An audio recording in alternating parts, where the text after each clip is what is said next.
یا رب العالمین، میں نہیں جانتی میرے پیاروں کو کیا کیا مشکلات ہیں، پر تو سب جانتا ہے۔ میں ان کی خاموشی اور تو ان کی آہ و بکا سنتا ہے۔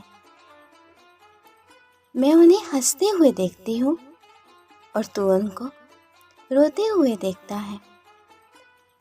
میں ان کو ظاہری دیکھ سکتی ہوں،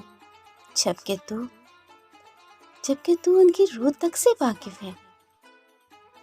اللہ پاک، میں آپ سے دعا کرتی ہوں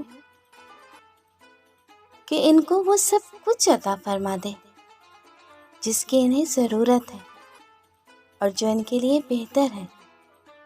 میرے مالک، ان کی مشکلوں، دکھوں، تکلیفوں اور پریشانیوں کو دور فرما دے اور ان کو زندگی میں خوشیاں اور کامیابیاں عطا فرما دے۔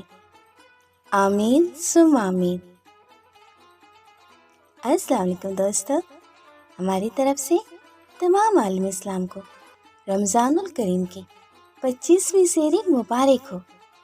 دعاؤں میں یاد رکھیے گا۔ مرحبا رمضان۔